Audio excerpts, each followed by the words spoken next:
ওয়ামা ইনদাল্লাহি খায়রুন ওয়া আবকা।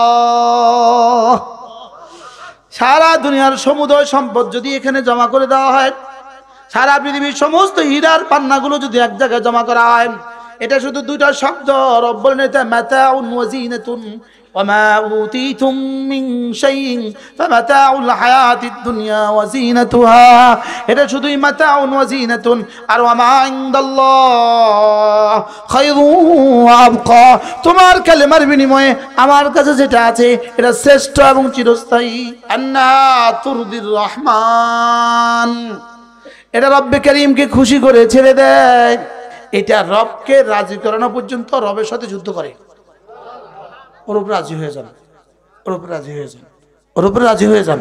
আর কি করে? আন্না তুকাসসিরুশ শাইতান, শয়তানের কোমর ভেঙে দেয়। বান্দা যখনই কালিমা পড়ে আর ইস্তেগফার পড়ে, তো শয়তান নিজের মাটি নিয়ে নিজের ললাটে মারতে থাকে আর বলতে থাকে আহলাকতু বিল ইসয়ান, আমি তাকে গুনাহ দিয়ে কি করেছি? বরবাদ করার চেষ্টা করেছি। ওয়া আহলাকানি, সে আমাকে বরবাদ করে দিয়েছে কালিমাতে ওয়াল ইস্তিগফার, সে ইস্তিগফার আর কালিমা দ্বারা আমারে বরবাদ করে দিয়েছে। আমি তারে গুনাহ দিয়া বরবাদ করছি, সে আমারে কালিমা দিয়া আর ইস্তিগফার দিয়ে কি করে দিয়েছে বলেন? লা ইলাহা ইল্লাল্লাহ। এটা যদি জাহান্নামের আযাব থেকে বাঁচাতে পারে, এটা মানুষকে দুনিয়ার আযাব থেকেও বাঁচাতে পারে। ইন্নাল ঈমান ইসলাম ইয়াহদিমু মা কানা ক্বাবলা, কালেমা যদি পেছনের ইসলাম যদি পেছনের জীবনের সমস্ত গুনাহগুলোকে মুছে দিতে পারে, শিরিক যদি মুছে দিতে পারে, কুফর যদি মুছে দিতে পারে, গুনাহও মুছতে পারে। সুবহানাল্লাহ। কি ঈমান? কালেমায়ে তয়্যিবা, 70 বছর ইহুদি কালেমায়ে তয়্যিবা পড়ছে, গুনাহ আছে না মুছে গেছে? সব মুছে গেছে। তো শিরিক যদি মুছতে পারে, কুফর যদি মুছতে পারে, তাহলে গুনাহ মুছবে না কেন? সুবহানাল্লাহ বলে। এই জন্য এক নম্বর আল্লাহকে ধরার এক নম্বর হাতিয়ার লা ইলাহা ইল্লাল্লাহ, লা ইলাহা ইল্লাল্লাহ। এটা একটা কালেমা, একটা কালেমা, এটা একটা কালেমা। এটার দ্বারাই এক জাতি, একজন জাহান্নামী আরেকজন জান্নাতি। সুবহানাল্লাহ। এটাই একটা কালেমা, একজন বেঈমান আরেকজন ঈমানদার, একজন বেঈমান আরেকজন কি? এটা কেমন জানেন? এই কালেমাটা কেমন? এটা যখন জিহ্বা নড়ে, এটা যখন, এটা কিন্তু ঠোঁট নড়ে না, এটাতে ঠোঁট লাগে না, এটাতে ঠোঁট কি? এটা দিকে যখন জিহ্বা নড়ে, আপনার জিহ্বা নড়ে, এভাবে নড়ে। লা ইলাহা ইল্লাল্লাহ। এটা সরাসরি আমার কালেমায় তয়্যিবা আরশ আজিমে গিয়ে আরশ নাড়ায়। কি করে বলেন? আরশ নড়ে এভাবে। সুবহানাল্লাহ। আরশ নড়ে। রব জিজ্ঞেস করেন, এই তুমি নড়ছো কেন? বলে আমি তো নড়ছি না, আমার খুঁটি নড়ে। এই খুঁটি তুমি নড়ছো কেন? আমি তো নড়ছি না, কে যেন আমাকে নাড়ায়। এই কে তুমি নাড়াচ্ছ? আপনার বন্ধুর কালিমায়ে তয়্যিবা। আচ্ছা, আপনার জিহ্বা দিয়ে ওই বাঁশটা নাড়ান না চাই? মাতে না, আপনার জিহ্বা দিয়ে এই বাঁশটাই খুঁটিটাই নাড়ান, লেকিন আমার জিহ্বা আরশ নাড়ায়। কি হয়? এবার রব জিজ্ঞেস করে, এই কে তুমি? আমি আপনার বন্ধুর কালিমায়ে তয়্যিবা। তুমি কি চাচ্ছ? তুমি কি চাচ্ছ? ওকে মাফ করে দাও। বাহ বাহ, সুবহানাল্লাহ। কি ভাই, নিয়ত করেন আজ থেকে প্রতিদিন 100 বার করে পড়বো ইনশাআল্লাহ। বলেন ইনশাআল্লাহ। আল্লাহ তৌফিক দান করেন। তাহলে আমার কালেমা আমাকে কি করে? আমার কালেমা আমার গুনাহ মাফ করে দেয়। আমার কালেমা আমার কি করে? আর কি করে বলবো? আন্না তুরদির রহমান, এটা রব্বে করিমকে খুশি করে ছেড়ে দেয়। বলেন, এটা রবকে রাজি করায়া ছেড়ে দেয়। এটা রবকে রাজি করানো পর্যন্ত রবের সাথে যুদ্ধ করে। ওর উপর রাজি হয়ে যান, ওর উপর রাজি হয়ে যান, ওর উপর রাজি হয়ে যান। সুবহানাল্লাহ। আজীব না? আর কি করে? ওয়া আন্না তুকাসসিরুশ শাইতান, শয়তানের কোমর ভেঙে দেয়। রাসূল বলেন, রাসূল বলেন বান্দা যখনই কালিমা পড়ে আর ইস্তেগফার পড়ে তো শয়তান নিজের মাটি নিয়ে নিজের ললাটে মারতে থাকে আর বলতে থাকে আহলাকতু বিল ইসয়ান, আমি তাকে গুনাহ দিয়ে কি করেছি, বরবাদ করার চেষ্টা করেছি। ওয়া আহলাকানি, সে আমাকে বরবাদ করে দিয়েছে কালিমাতে ওয়াল ইস্তেগফার, বিল কালিমাতে ওয়াল ইস্তেগফার, সে ইস্তেগফার আর কালিমা দ্বারা আমারে বরবাদ করে দিয়েছে। আমি তারে গুনাহ দিয়া বরবাদ করছি, সে আমারে কালিমা দিয়া আর ইস্তেগফার দিয়ে কি করে দিয়েছে বলেন, লা ইলাহা ইল্লাল্লাহ, লা ইলাহা ইল্লাল্লাহ, লা ইলাহা ইল্লাল্লাহ। পড়বো তো? আচ্ছা, একবার পড়লে যদি 1 টাকা দিত, ইমানদারের সাথে বলেন, তাহলে আপনি কয়বার পড়তেন? একবার পড়লে 1 টাকা, তাহলে কয়বার পড়তেন? হ্যাঁ, কোটিবার। আর এখানে একবার কালিমায়ে তয়্যিবা, একবার, শুধু একবার কালিমায়ে তয়্যিবা। এরপরে মা সাল্লা সালাতান, 1 ওয়াক্ত নামাজ পড়ার টাইম তার জীবনে হয় নাই। মা সাওমা সাওমান, একটা রোজা রাখার টাইম তার জীবনে হয় নাই। বেলা 11টায় সে কালিমা পড়েছে, 12টার আগে তার ইন্তেকাল হয়ে গেছে। এই লোকটা নিশ্চিত 10 দুনিয়া বরাবর জান্নাতের মালিক।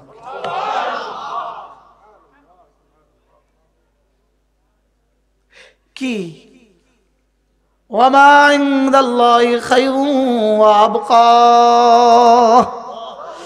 সারা দুনিয়ার সমুদয় সম্পদ যদি এখানে জমা করে দেওয়া হয়, সারা পৃথিবীর সমস্ত হীরার পান্নাগুলো যদি এক জায়গায় জমা করা হয়, এটা শুধু 2টা শব্দ।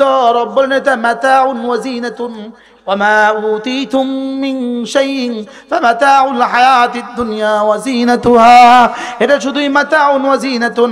আর ওয়া মা ইনদাল্লাহ খায়রুন ওয়া আবকা, তোমার কালেমার বিনিময়ে আমার কাছে যেটা আছে এটা শ্রেষ্ঠ এবং চিরস্থায়ী। এটা কি? কবে সঞ্চয় করবেন? কবে? এখন থেকে বলে না। আলম ইয়ানি লিল্লাযীনা আমানু, আলম ইয়ানি লিল্লাযীনা আমানু আন তাখশা কুলুবুহুম লিযিকরিল্লাহ, এখনো কি সময় হয় নাই জিকিরের জন্য দিলটা নরম করার? বলেন, তরজমাটা আপনারা বলেন, কি বলছি? এখনো কি সময় হয় নাই? বলেন। ওয়ামা নাযালা মিনাল হক, আর কোরআনে কারীমের জন্য দিলটা নরম করার। সুবহানাল্লাহ, কোরআনে কারীমের জন্য দিলটা নরম করার এবং জিকিরের জন্য দিলটা নরম করার এখনো কি সময় হয় নাই? সবাই বলেন, এখনো কি সময় হয় নাই? বলেন। এই শব্দটা প্রশ্ন, এই শব্দটা রব বলেন কখন? এই শব্দটা রব বলেন কখন? মুফাসসিরিন বলেন, একটা উদাহরণ আগে শুনলে বুঝবেন।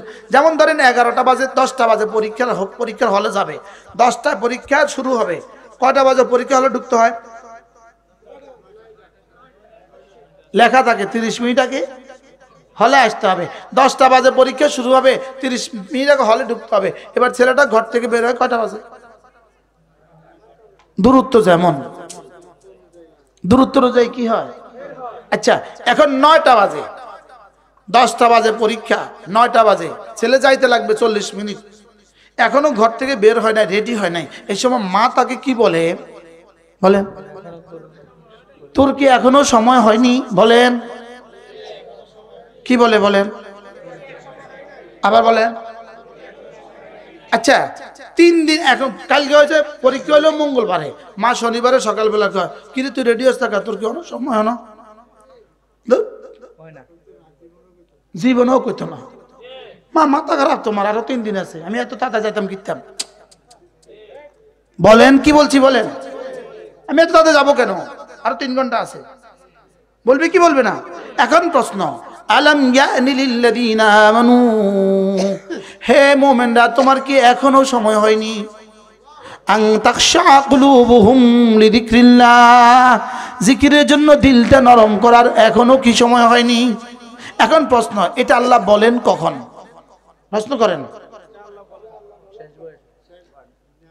এটা আল্লাহ বলে বান্দা যেদিন 18 বছরে উঠে। সুবহানাল্লাহ বলেন। যেদিন 18 বছর উপনীত হয় সেদিন থেকে তার পেছনে আল্লাহ এলান লাগায় রাখে। কি কথা শুনলেন? যেহেতু আলাম ইয়ানে তাফসীরের কিতাবে আছে 18 বছর হইলেই এই এলান শুরু হয়ে যায়। তাহলে আমার পিছনে এলান লাগতেছে, কিন্তু এলান বাজে আলাম ইয়ানি লিল্লাযীনা আমানু, আলাম ইয়ানি লিল্লাযীনা আমানু। তো যার 70 বছর হয়েছে বাজতেছে, এলান বাজতেছে। এই যাচ্ছ কোথায়? তোমার কি এখনো সময় হয়নি? আমার 50 বছর ধরে বাজতেছে, এখনো কি সময় হয়নি? তো বলেন সময় হয়েছে, বলেন বলেন আবার বলেন সময় হয়েছে। কখন সময়? নামাজ ধরার সময় কখন? এখন বলেন, এখন এখন বলেন। নামাজ ধরার সময় কখন? রোজা ধরার সময় কখন? যাকাত দেওয়ার সময় কখন?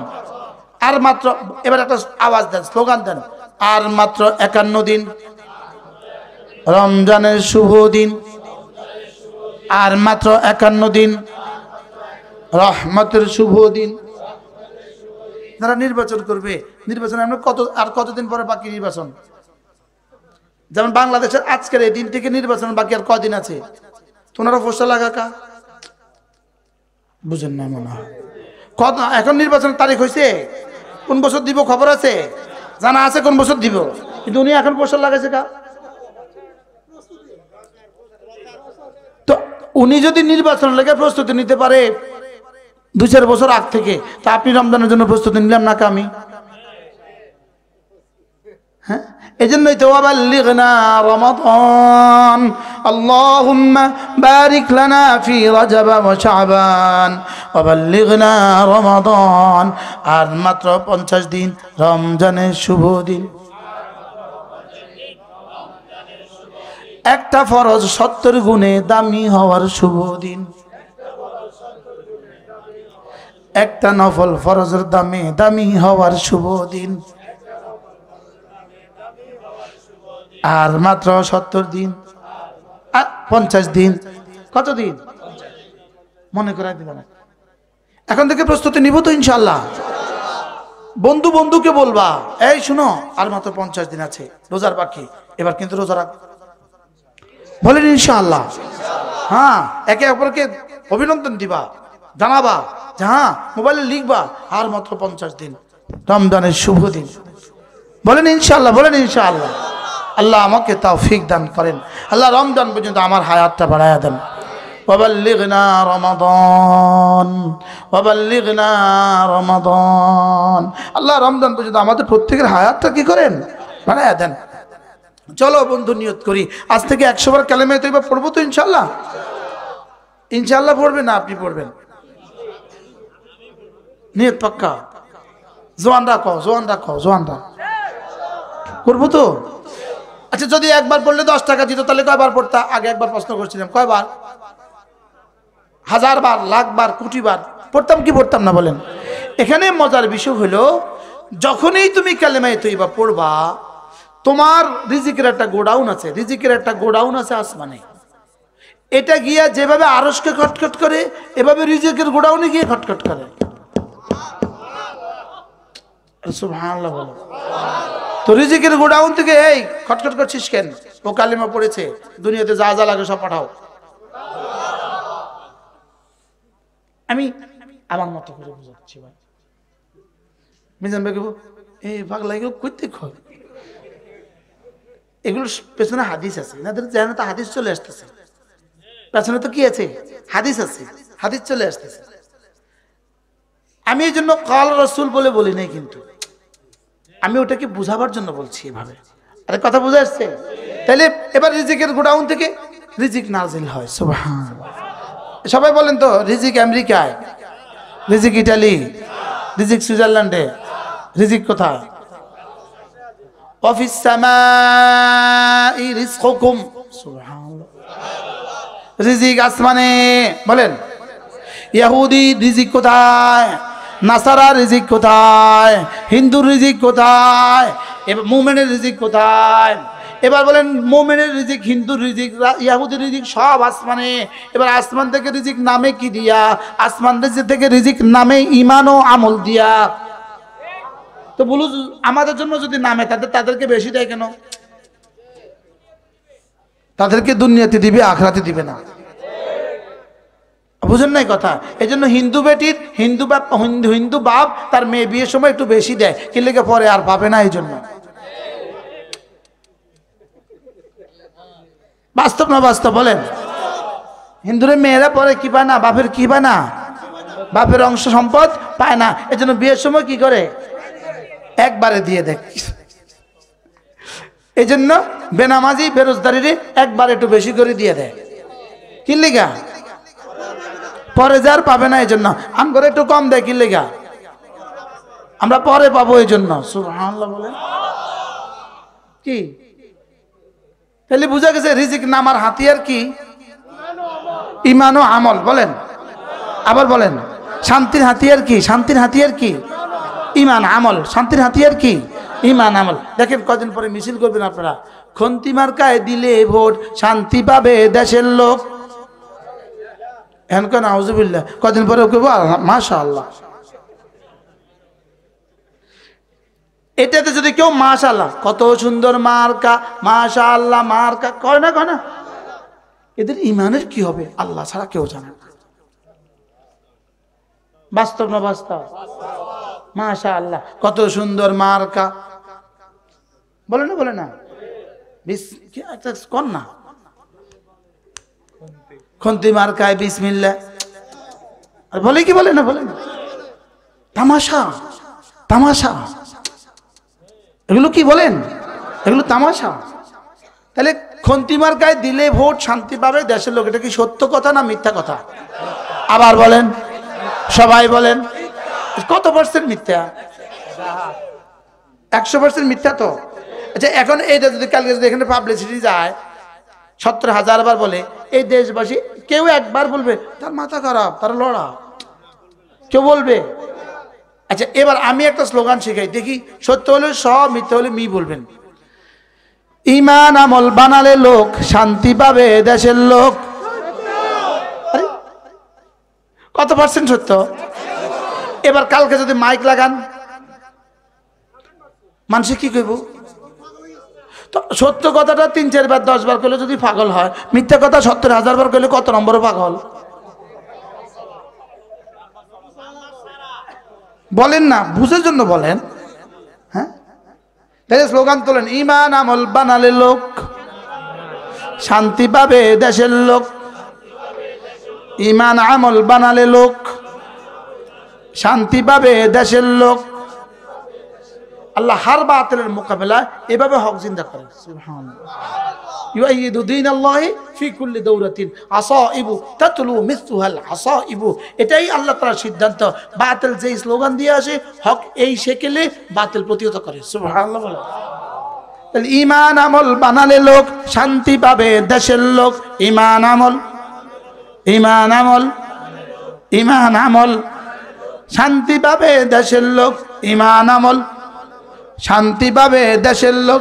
যাদের জন্য বলতে চাই তারা বলে না। ঈমান আমল বানালে লোক শান্তি পাবে দেশের লোক। সুবহানাল্লাহ। এখন ঈমান আমলের মধ্যে আজকের জন্য যেটা জরুরি, কালকের জন্য যেটা জরুরি, পরশুর জন্য যেটা জরুরি, প্রতিটা সেকেন্ডের জন্য যেটা জরুরি সেটা হলো জিকির। আর প্রতি একদিনে 5 বার যেটা জরুরি সেটা হলো নামাজ। সুবহানাল্লাহ বলে। তাহলে এবার বলেন, নামাজ জিকির করলে লোক শান্তি পাবে দেশের লোক। নামাজ জিকির যে বলে না তার নাকটা টেনে দেন। নামাজ জিকির, নামাজ জিকির, নামাজ জিকির, নামাজ জিকির, নামাজ জিকির মুসলমানের জান। নামাজ ছাড়া ইমানদারের বাঁচে কেমনে প্রাণ। জিকির ছাড়া ইমানদারের বাঁচে কেমনে প্রাণ। নামাজ জিকির, আবার বলেন, আবার বলো, সবাই বলেন, আবার বলেন। কি কি কি কি? তাহলে নামাজ কতবার? 5 বার। আর জিকির কতবার? হার হালতে। সুবহানাল্লাহ। জিকির কখন? হার হালতে। সুবহানাল্লাহ। তাহলে কি কি বললাম? নামাজ জিকির। এবার আরেকটা শব্দ মিলাবো, নামাজ জিকির তিলাওয়াত। নামাজ জিকির তিলাওয়াত সর্বোত্তম ইবাদত। শুধু আমরা ওয়াজ করে চলে যেতাম, আপনারা শুনে দেখতেন। হ্যাঁ কি কিছু বলবো কিছু শুনবো, কিছু বলবো কিছু শুনবো। নামাজ, জিকির, তিলাওয়াত সর্বোত্তম ইবাদত। এবার নামাজ, জিকির, তিলাওয়াত শিখায় কোথায়? এবার স্লোগান তুলতে হবে মাদ্রাসা। আবার বলেন, সবাই বলেন। আপনি কোন বলেন? মাদ্রাসা বলেন। আমি যখন টুমচোর পড়াইতাম 200-250 ছাত্র, 200-250 300 ছাত্র, একটা সময় ধামতি 300 350 ছাত্র ছিল। কি করব, এত ছাত্রের পড়া নেওয়া কিভাবে সম্ভব, এত ছাত্রের পড়া দেওয়া কিভাবে সম্ভব? এই স্টাইল, বুঝেন নাই? যেমন তাকাইছি তো আরো হল আরো বড়, তাকাইছি একজন ওইদিকে তাকাইছে, এই তুমি দাঁড়াও, দাঁড়াইছে, কানে দাঁড়াও, ধরছি, ওইদিকে তাকায় থাকো, থাকছে, পুরা পুরা ক্লাস ঠিক, বস, শেষ। আমার দাবদির ছাত্র, পুরো অ্যাটেনশন প্লিজ। এখন আপনারা এদিক সেদিক মনোযোগ দিবেন, এই সুযোগ কোথায়? নামাজ, জিকির, তিলাওয়াত, নামাজ, জিকির, তিলাওয়াত সর্বোত্তম ইবাদত। এবার এগুলো কোথায় শিখায়? আওয়াজ কম, সুবহানাল্লাহ। এবার আপনি বুঝে থাকলে বলুন তো দেখি, আমাদের সমাজের মাদ্রাসাগুলো আমাদের জন্য কতটা প্রয়োজন? সমাজের জন্য অক্সিজেন যত প্রয়োজন, সুবহানাল্লাহ বলেন। সমাজের যুবক যুবতীর জন্য, নারী আর পুরুষের জন্য, সমাজের মানুষের জন্য অক্সিজেন যত প্রয়োজন, মাদ্রাসা তার চেয়ে বেশি প্রয়োজন। যে মাদ্রাসা যদি না হইতো, আমাদেরকে এই কথাগুলো বলার কি কোনো সুযোগ ছিল? তাহলে এই মাদ্রাসাটা, আপনাদের হেসাখাল মাদ্রাসাটা কত জরুরি। এই মাদ্রাসা আমি দেখি, দেখেন দেখেন, এটার নাম হলো তেলাওয়াত। দেখেন, তেলাওয়াত ছাড়া নামাজ নাই, নামাজ ছাড়া ইসলাম নাই, ইসলাম ছাড়া শান্তি নাই, তাহলে তেলাওয়াত ছাড়া শান্তি নাই। এবার মাদ্রাসা তেলাওয়াত নাই, তেলাওয়াত ছাড়া নামাজ নাই, নামাজ ছাড়া ইসলাম নাই, ইসলাম ছাড়া শান্তি নাই, তাহলে মাদ্রাসা ছাড়া শান্তি নাই। বুঝাতে পারছি আমি? আশরাফনগর হাকিমুল উম্মতের নামে, সুবহানাল্লাহ, হাকিমুল উম্মতের ফিকির এখানে চালু করে দেয়। কি ভাই, মাদ্রাসা ছাড়া কি নাই বলেন? প্রশ্নই আসে না, আরে প্রশ্নই আসে না। বাংলাদেশের মুসলমান শুনেন, পৃথিবীতে এরকম দেশ আছে, এমন দেশ আছে যে দেশে কোনো ছেলেই জানে না who is the his grandfather, তার দাদাকে সে জানে না। পৃথিবীর অনেক দেশ আছে তার দাদাকে জানে না। দেশ আছে অনেক সভ্য, যে দেশে যাওয়ার জন্য স্বপ্নপুরী মনে করেন, এমন সভ্য অনেক দেশ আছে যে দেশে জানেই না তার বাবার নাম কি, জানেই না তার কি বাবার নাম কি। আমরাই এক দেশ বাংলাদেশ, বাবাও চিনি দাদাও চিনি, আলহামদুলিল্লাহ, দাদার বাবাও চিনি, চাচাও চিনি, ফুফাও চিনি, ফুফিও চিনি। এটা কেন? শুধুই আমাদের মাদ্রাসাগুলোর বরকতে, কোরআনের বরকতে। সুবহানাল্লাহ বলবেন না? শুধু কিসের বরকতে বলেন? পৃথিবীর মনুষ্যত্বের আর মানবতার, হিউম্যানিটির যে সুন্দর আখেরি সৌন্দর্য যেটা বাংলাদেশে বেঁচে আছে, বাংলাদেশে টিকে আছে, এটা শুধুই মাদ্রাসার বরকতে। সুবহানাল্লাহ বলে না? করোনার সময় দেখেন নাই কারা বাবাকে রেখে পালিয়ে গেছে? সন্তান বাবাকে রেখে পালিয়ে গেছে, আর মাদ্রাসাওয়ালারা আরেকজনের করোনা রোগীকে দাফন করছে। বাস্তব না বাস্তব বলেন? তাহলে মাদ্রাসা যদি না হয় এই সমাজের কি অবস্থা হবে? এজন্য এই হেসাখাল মাদ্রাসা, হযরত মাওলানা মিজান সাহেব প্রত্যেক বছর তিনি কথা বলতেন, তিনি কিছু কালেকশন করতেন। আল্লাহ তাআলা তাকে সুস্থতার হায়াত দান করেন। এবার তো তিনি করতে পারেন নাই, আপনারাও বেশি মানুষ ছিলেন না। এখন যদি আমরা এই মাদ্রাসা কিছু দান করি কেমন হবে?